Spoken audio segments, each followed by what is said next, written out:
You already know what this video is about, so we might as well get right into it. I know, very dystopian, not the most positive video to watch, but I want to be honest.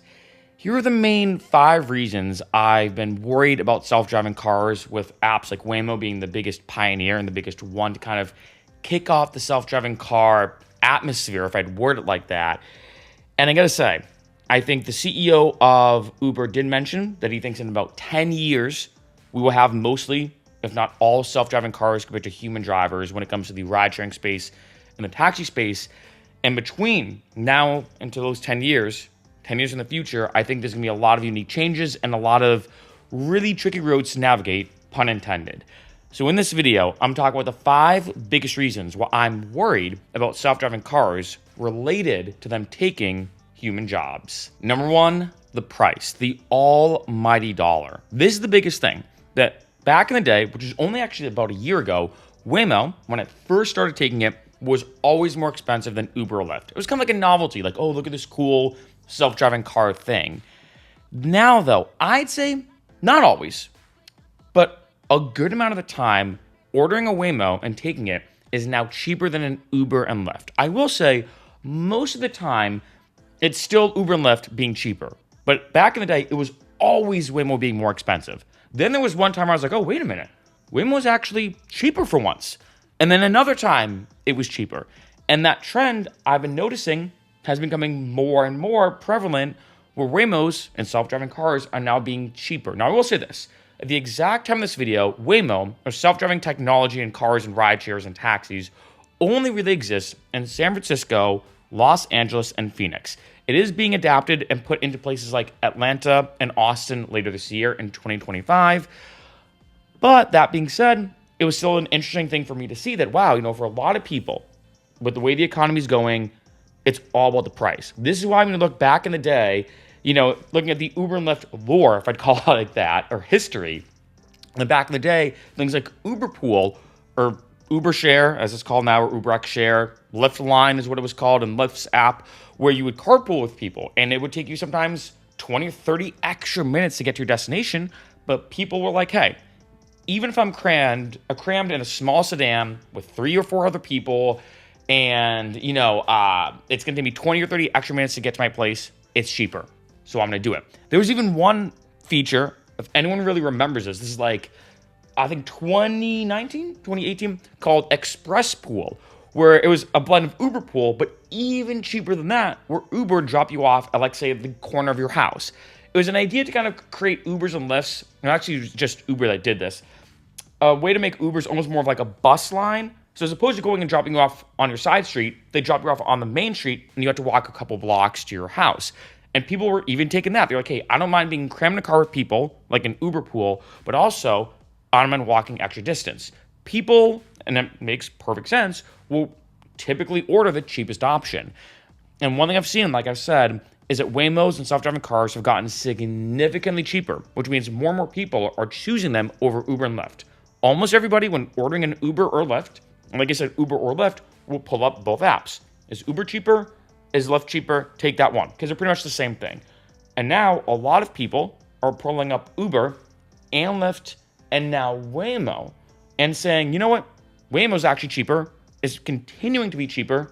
Let's take a Waymo. Number 2, integration. This is a really unique one that's happening later this year. And this one actually is another big one related to the price for me.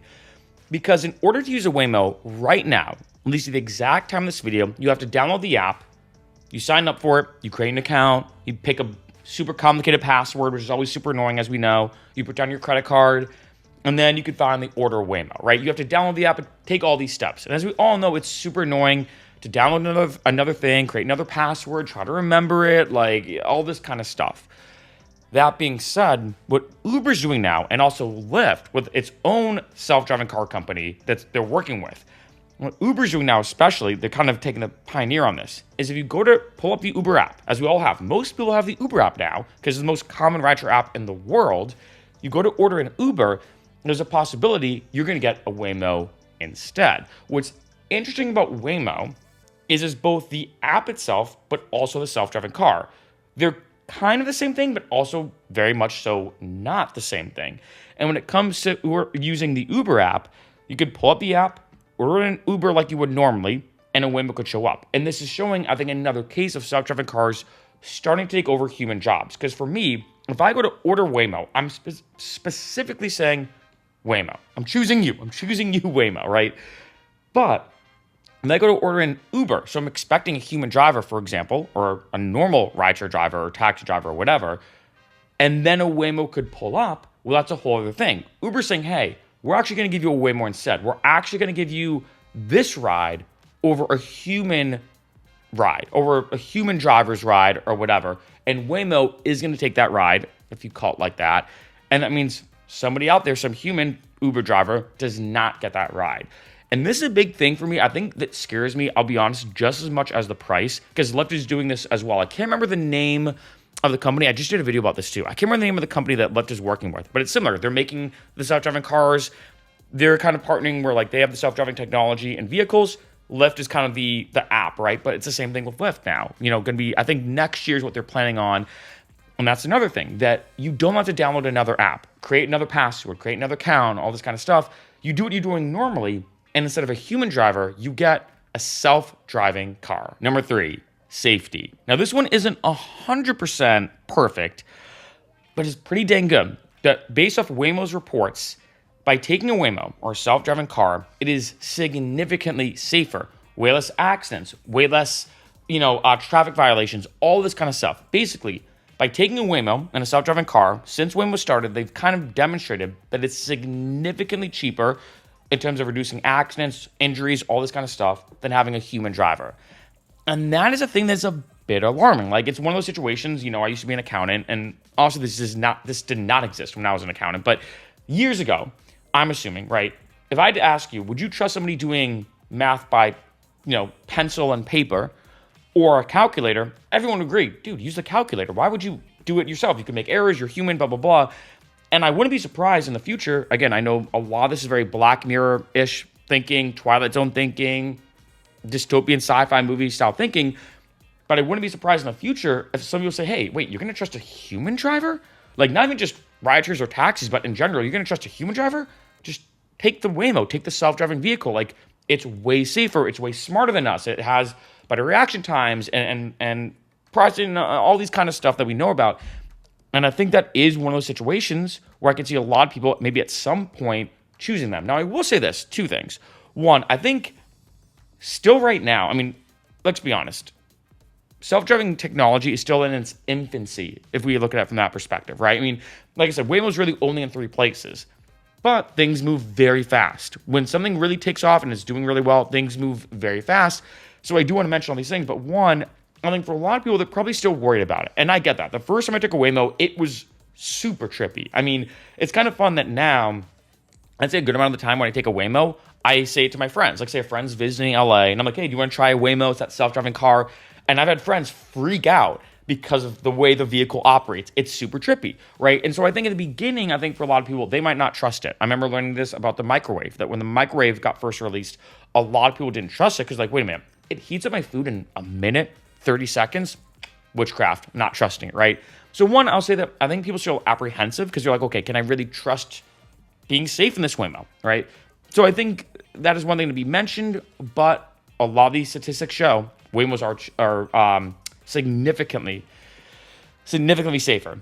Second thing, and this is an interesting one, is that not fully safe. There's been a lot of reports coming out of, like, say, I've mentioned this in a few videos of, like, say, a Waymo driving, someone stopping the Waymo, and there was one video that went viral, for example, of a guy asking for a girl's number, and the Waymo didn't want to drive around the guy. Now, any human driver would probably, like, shout out the window or, like, just drive around him or, like, try to avoid the situation, but there have been people who've kind of, like, whether it's for fun or for some kind of tricks or pranks or for something more mischievous or more negative, they're having people messing with the Waymo algorithm and stopping the cars and, like, say, trying to rob somebody or whatever.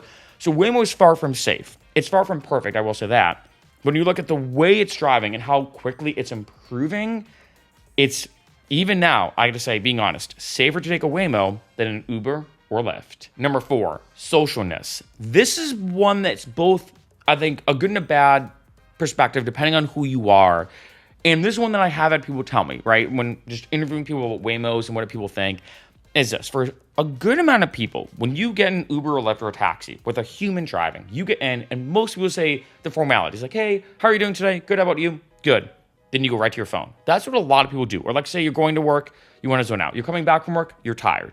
You're coming back from the bar, you're inebriated, you're like, I just want to get home. I don't want to, And I think for some people, they feel like they have to put on that facade of getting in an Uber or Lyft, talking to people. Now, for me, I kind of like that. I'll be honest. Like sometimes if I take like say a 30-minute Waymo, sometimes I'm like, you know what? I'd almost maybe have a 30-minute car ride with an actual human and have a conversation, right? Like I'd almost prefer that. But for a lot of people though, I know, they may say, you know what? If I could just order this Waymo thing and it's cheaper and safer, like I already mentioned, and I don't really have to talk to anybody, I could just be on my phone, or I could maybe even call a friend and talk to them. Or like say it's you and a group of friends, you're like, hey, let's get in a Waymo, that way we can all talk loudly about whatever we want to talk about and not have a human listening. Now I will say this, in case you didn't know, Waymo does monitor you. Their policy, which take with a grain of salt from my perspective, is they can see everything that you're doing. They have video cameras everywhere. They can see everything that you're doing, but the microphone's muted. They cannot hear what you're saying. But I take it with a grain of salt. We know the way companies say one thing but actually do something else. In addition, if like say people can read lips, so, and I will say this, if you do a violation, like say this happened with me, one of my friends was not wearing a seatbelt, the microphone got unmuted and the person said, hey, this is Tom from Waymo's team. We're noticing that the guy in the back with the white shirt, he's not wearing a seatbelt. Can you have him put one on? And we're like, oh yeah, sure. And then he unmuted the microphone, right? He muted it back again. So they do monitor you just via video to make sure you're not doing anything illegal, of course, or anything, mischievous, but they can't hear you. Take that with a grain of salt. That being said, I think for some people, they might be like, hey, you know what? If I can get in a Waymo or self-driving car, not have to deal with a human driver, we can talk and chill and all that kind of stuff. I like the privacy.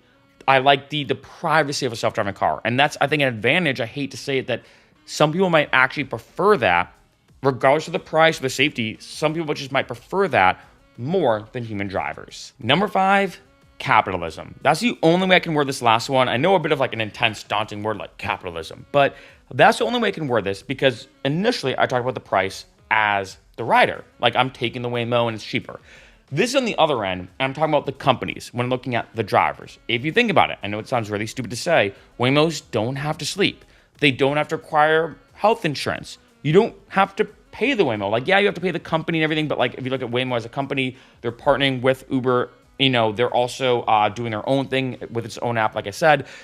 All these kind of, what I'm going to call maybe more, to be more specific, human logistics are completely removed when it comes to self-driving cars, as we all know. This is why the whole daunting thing of AI taking over people's jobs, which is something a lot of people are talking about now. It's a very hot topic, especially with every company getting into AI, every company having their own AI chatbot. ChatGPT, I think, really kicking that off, and then like ChatGPT is almost like the Waymo, in my opinion, of like text-based chat stuff. But you have a bajillion of them now. I know in the music world, for example, Suno and Udio, there's been a lot of controversy about using Suno and Udio to make AI music, which is taking over human jobs as human musicians and composers.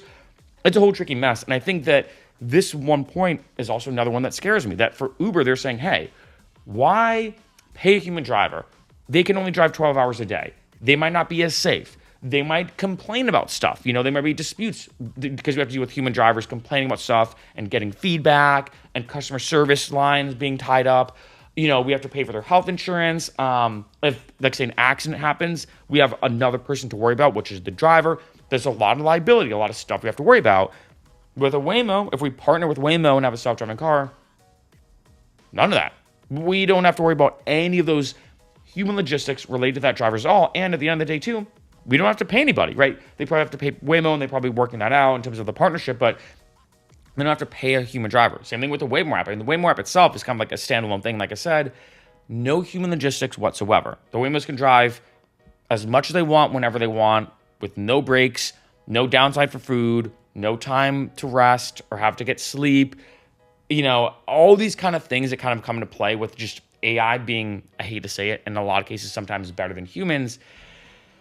That is another big reason why it's just getting a lot more interesting to see that as things are going on, over time, more and more, there's being more self-driving cars and also rides happening with Waymos more and more frequently. And a bonus point, which is an interesting one, is hype. I want to mention this, that I think that what's happening with Waymo right now, especially here in LA, is there is a lot of hype. Very social media heavy type thing with Snapchat, Instagram, Facebook, TikTok, YouTube, the list goes on and on. There is some hype around it. And it's kind of funny that now, like say when I'm walking around LA with my friends, we'll be like, oh, Waymo spotted, right? Because again, a year ago, it had to be a wait list. You had to be invited. And luckily, I met somebody who worked for Google. It was like a photographer or whatever. He put me on the wait list. I got accepted. I was the first one I knew that got accepted. Then I could invite friends. And then Waymo said, you know what? We're opening Waymo to everybody. And as a result of that, a lot of people now are downloading the app and taking it. And I think, which is interesting when I talked before about like the safety aspect, that a lot of people might not trust a Waymo. Now, there's almost this unique hype around it. Like I mentioned, when all my friends come visit, we order Waymo or an Uber or Lyft, even if it's more expensive, even if it's not cheaper, just because it's kind of this cool novelty. It's like a novelty thing. It's a bit hype where you're like, oh my God. And I told you, I've had friends freak out, being like, no way. It drives itself. It turns. It puts on the turn signal. You can see the steering wheel move as it's navigating the roads. It's pretty wild. And I will say, the hype, I think, will die down. I think the hype will die down where, now when I take a Waymo, I don't think about it. I'm just like, oh, I'm taking the Waymo. And I will say this. Waymo's not perfect. There's a lot of advantages to taking an Uber or Lyft. But I do want to mention this hype aspect because I can see as Waymo spreads to different parts of the country, as it really starts to take off, right? And I think there's still a lot of tricky things that need to be kind of put into place. Because if you think about it, with Uber and Lyft, they typically have their own cars. Most drivers have their own cars or they rent one. With Waymo, you need a special Waymo self-driving car. With Lyft, the company Lyft is working with, that's a special car. So you need to create more of something that doesn't exist right now, as opposed to Uber and Lyft that's utilizing something that already exists, which is people's cars that they already own. So there is still a huge kind of progression that needs to happen for self-driving cars to really take over, right? I do think it's something to be on people's radar. In 10 years, do I think it's going to be fully taken over? I wouldn't be surprised if that happens. I wouldn't be surprised if it happens sooner. And I mentioned this before in other videos, that right now it's probably like 99.9% rides are probably human, 0.1% are self-driving cars. But maybe next year it's 98 and 2%, and then it goes on and on. And I think the hype is something that's interesting. And like I said, I think the hype will die down. But I can imagine, like say, when this gets fully released in Austin or Atlanta or other places, a lot of people are like, oh, I want to try this thing. I want to do a video about it, especially a lot of people creating social media content like myself, right? Doing like videos and content, all this kind of stuff. Just in general, there's a lot of things happening in the self-driving car world and with Waymo and all these other companies that's making self-driving technology becoming significantly better and easier to use, safer, cheaper, all these things that I've mentioned, which is why I think right now, for the first time ever, I think people should just be a bit aware of it and understand that whether you love it or not, self-driving technology and self-driving cars are here to stay and are going to get increasingly more popular.